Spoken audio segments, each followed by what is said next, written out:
सो केमती अछंती पिला माने भलरे अछंती ना सेमती भलरे थांतु स्वागत करूछि आपण फेवरेट चैनल सुपर स्टडी को।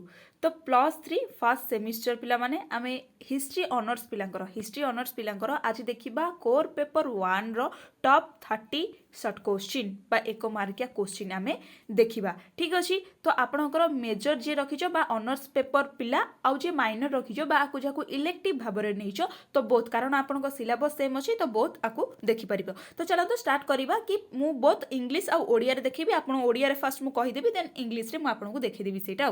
ठीक अछि। तो प्राचीन भारत रो इतिहास रो गठन आमे देखिबा। फर्स्ट इतिहास कोन फर्स्ट फंडामेंटल जिंसो कि इतिहास कोन ना मानव अतीतर घटना मानकर विज्ञान सम्मत अध्ययन को इतिहास कुहा जाए।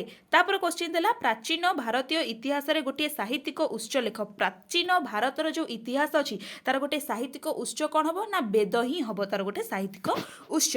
तापर देला प्राचीन इतिहास रो गोटे पुरातत्व उत्स कोन प्राचीन इतिहास रो गोटे पुरातत्व उत्स हेउची शिलालेख। तापर देला इतिहास लेखन को कौन कुहा जाए माने इतिहास जे लेखती ताकू कौन कुहा जाए ना हिस्टोरीग्राफिक। आपण एटा को इंग्लिश रे लिखिबे कारण ओडिया रे लिखले टिके ये हबो इंग्लिश रे एटा को लिखि देबे कि हिस्टोरीग्राफिक। तापर क्वेश्चन देला कि हरप्पा सभ्यतार गोटे प्रमुख केंद्र कह। हरप्पा जो सभ्यता रहिला तार प्रमुख केंद्र होची कोन ना हरप्पा। तापर क्वेश्चन आपणकर एठी यूनिट 2 आसीगला। यूनिट 2 रे देला कि आपणकर यूनिट 2 अछि प्रागैतिहासिक शिकार और संग्राहक और खाद्य उत्पादन। फर्स्ट क्वेश्चन देला एठी कि पालिओलिथिक जुग कौन पालिओलिथिक जुग कौन एटा टिके कौन कहले मु इंग्लिश टाको डायरेक्ट ट्रांसलेशन करछि तो टिके ओडिया रे मिस्टेक रहउछि बट मु जतले इंग्लिश रे आपन को देखै देबी आपन सब जानि जिवे मे भी आपन हिस्ट्री ऑनर्स पिला जानि परथिबे शब्द टिके भी मिस्टेक ले आपन जानि परिबे।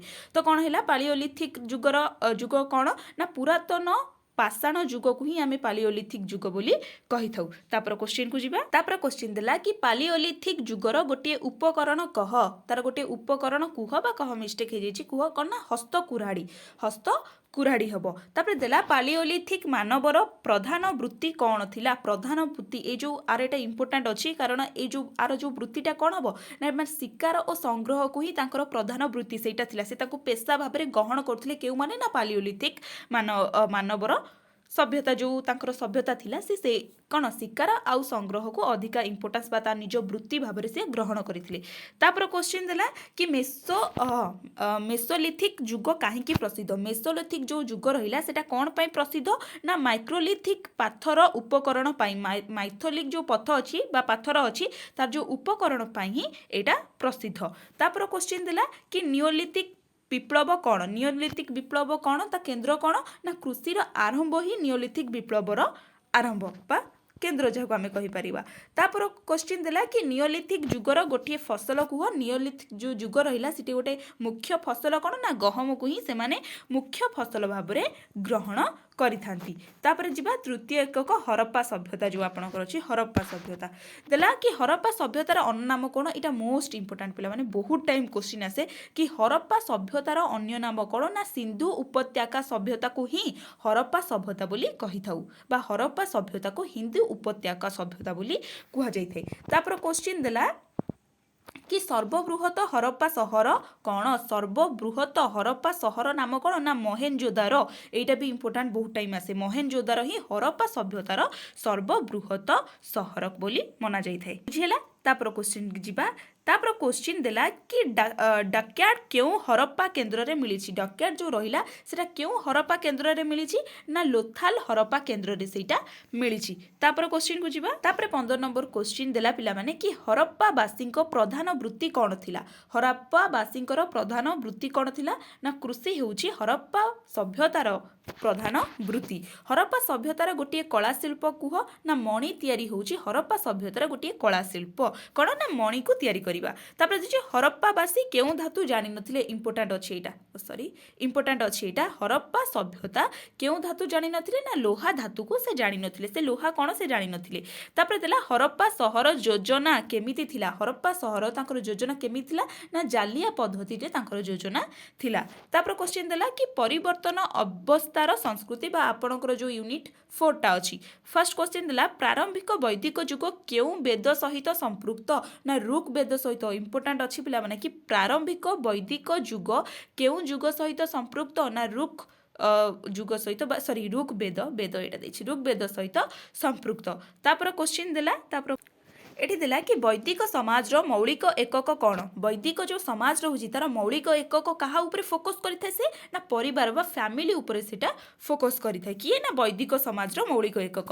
ବର୍ଣ୍ଣ ବ୍ୟବସ୍ଥା କ'ଣ ପିଲାମାନେ? ବର୍ଣ୍ଣ ବ୍ୟବସ୍ଥା କ'ଣ ନା ସାମାଜିକ ବର୍ଗୀକରଣ ପଦ୍ଧତିକୁ ହିଁ ଆମେ ବର୍ଣ୍ଣ ବ୍ୟବସ୍ଥା କହିଥାଉ। କି ଇଏ କଳା ବର୍ଣ୍ଣରେ ଯାଉଛି ତାକୁ ଗୋଟେ ବର୍ଗୀକରଣ କରିଦେଲେ ଯେତିକ କଳା ଲୋକ ଅଛନ୍ତି ସେ ଗୋଟେ ପାର୍ଟି ହେଇଗଲେ, ଆଉ ଯେତିକ ଧଳା ଲୋକ ଅଛନ୍ତି ବା ଗୋରା ଲୋକ ସିଏ ଗୋଟେ। ଏମିତି ଯେଉଁ ସମାଜରେ ଯେଉଁ ବର୍ଗୀକରଣ ହେଉଛି ନା ସେଇ ପଦ୍ଧତିକୁ ବର୍ଣ୍ଣ ବ୍ୟବସ୍ଥା ବୋଲି କୁହାଯାଇଥାଏ। ତାପରେ କ୍ୱେଶ୍ଚିନ୍ ଦେଲା କି 4ଟି ବର୍ଣ୍ଣର ନାମ ଲେଖ। ମୋଷ୍ଟ ଇମ୍ପୋର୍ଟାଣ୍ଟ 4ଟି ବର୍ଣ୍ଣ କ'ଣ ନା ବ୍ରାହ୍ମଣ, କ୍ଷତ୍ରିୟ, ବୈଶ୍ୟ ଆଉ ରହିଲା ଶୂଦ୍ର। 4ଟି ବର୍ଣ୍ଣ ନା କ'ଣ ନା ବ୍ରାହ୍ମଣ, କ୍ଷତ୍ରିୟ, ବୈଶ୍ୟ ଆଉ ଗୋଟେ ହେଲା ଶୂଦ୍ର।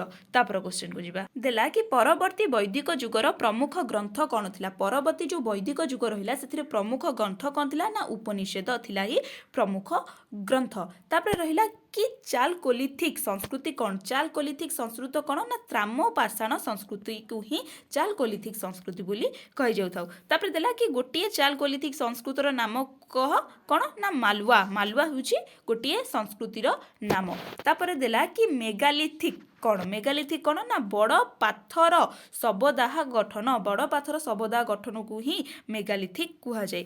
ତାପରେ କ୍ୱେଶ୍ଚିନ୍ କି ମେଗାଲିଥିକ୍ ପ୍ରାଧାନ୍ୟତଃ କେଉଁଠି ମିଳେ ନା ଦକ୍ଷିଣ ଭାରତରେ। ଏଇଟା ଇମ୍ପୋର୍ଟାଣ୍ଟ ଅଛି କି କ୍ୱେଶ୍ଚିନ୍ ଏମିତି ଆସିଯିବ କି ମେଗାପାଲିଥିକ୍ ପ୍ରଧାନତଃ କେଉଁଠି ମିଳେ ନା ମେଗାପାଲିଥିନ୍ର ପ୍ରଚଳନ କେଉଁଠି ଅଛି? କେଉଁଠି ନା ଦକ୍ଷିଣ ଭାରତରେ ହିଁ ଆମର ଅଛି। ତାପରେ ଦେଲା କି ହରପ୍ପା ଧର୍ମର ଗୋଟିଏ ପ୍ରତୀକ କହ। ହରପ୍ପା ଧର୍ମର ଗୋଟିଏ ପ୍ରତୀକ କ'ଣ ନା ପଶୁପତି ମୁଦ୍ରା ହେଉଛି ହରପ୍ପା ଧର୍ମର ଗୋଟିଏ ପ୍ରତୀକ। ତାପରେ କ୍ୱେଶ୍ଚିନ୍ ଦେଲା କି ହରପ୍ପା ଅର୍ଥନୀତିର ମୂଳ ଆଧାର କ'ଣ? ହରପ୍ପା ଅର୍ଥନୀତିର ମୂଳ ଆଧାର ହେଉଛି କୃଷି ଆଉ ଗୋଟେ ହେଉଛି ବାଣିଜ୍ୟ। ତାପରେ ଦେଲା ଭାରତର ପ୍ରଥମ ସହରୀ ସଭ୍ୟତା କ'ଣ? ମୋଷ୍ଟ ଇମ୍ପୋର୍ଟାଣ୍ଟ ପିଲାମାନେ ମୋଷ୍ଟ ଇମ୍ପୋର୍ଟାଣ୍ଟ। ଭାରତର ପ୍ରଥମ ସହରୀ ସଭ୍ୟତା କ'ଣ ନା ହରପ୍ପା ସଭ୍ୟତାକୁ ହିଁ ଭାରତର ପ୍ରଥମ ସହରୀ ସଭ୍ୟତା ବୋଲି କୁହାଯାଇଥାଏ। ବୁଝିଲା? ତାପରେ ଆମେ ଟିକେ ଇଂଲିଶରେ ଦେଖିଦେବା ହେଲା। ଇଂଲିଶରେ ଟିକେ ଦେଖିଦେବା। ଏଇଠି ଆପଣ ଟିକେ ଇଂଲିଶରେ ଦେଖିଦିଅନ୍ତୁ। 2 ନମ୍ବର ଗଲା, 3 ନମ୍ବର ଗଲା, 4 ନମ୍ବର। ତାପରେ ଯିବା ଏଇଟା 5 ନମ୍ବର। ୟୁନିଟ୍ 2 ଆପଣଙ୍କର ଆସିଗଲା 6 ନମ୍ବର, 7 ନମ୍ବର, ମେ ବି 8 ନମ୍ବର ହେଲା। ତାପରେ 9 ନମ୍ବର ଏଇଠି ଆସିଗଲା, 10 ନମ୍ବର, 11 ନମ୍ବର। ତାପରେ ୟୁନିଟ୍ଟା ଆପଣଙ୍କର 12 ନମ୍ବର ଆସିଗଲା। ଏଠି 13 ନମ୍ବର, 14 ନମ୍ବର, 15 ନମ୍ବର, ତାପରେ 16 ନମ୍ବର, 17 ନମ୍ବର ଏଇଠି, 18 ନମ୍ବର, 19 ନମ୍ବର ଆଉ ଏଇଟା ଆପଣଙ୍କର 20 ନମ୍ବର। ତାପରେ ଏଠି ଆସିଲା 21 ନମ୍ବର, 22 ନମ୍ବର, 23 ନମ୍ବର। ସ୍କ୍ରିନଶଟ୍ ଯଦି ନେଇଯାଆନ୍ତୁ ନେଇପାରିବେ, 24, 25। ତାପରେ ଯିବା 26 ନମ୍ବର ଆସିଗଲା, 27 ନମ୍ବର, 28 ନମ୍ବର, 29 ନମ୍ବର, ତାପରେ 30 ନମ୍ବରକୁ ଯିବା। ଏଇଠି ରହିଲା ଆପଣଙ୍କର 30 ନମ୍ବର। ବୁଝିଲା? ତ এইটা ଥିଲା ଆପଣଙ୍କର କୋର୍ ପେପର 1 ହିଷ୍ଟ୍ରି ଅନର୍ସ ପିଲାଙ୍କର କୋର୍ ପେପର 1ର ଆମେ ଟପ୍ 30 ସିଲେକ୍ଟେଡ୍ ସର୍ଟ କୋଶ୍ଚିନ୍ ବା ଯେଉଁ 1 ମାର୍କ କୋଶ୍ଚିନ୍ ଅଛି ଆମେ ତାକୁ ଦେଖିଥିଲେ। ଦେନ୍ କୋର୍ 2 ବି ଆମେ ଜଲ୍ଦି ନେଇ ଆସିବା। ଠିକ୍ ଅଛି? ତ ଆପଣଙ୍କ ଏକ୍ଜାମ୍ ପାଇଁ ଆପଣଙ୍କୁ ଭେରି ଅଲ୍ ଦ ବେଷ୍ଟ। ଭଲସେ ପାଠ ପଢ଼ାପଢ଼ି କର। ଠିକ୍ ଅଛି? ରହିଲି। ନମସ୍କାର। ଜୟ ଜଗନ୍ନାଥ।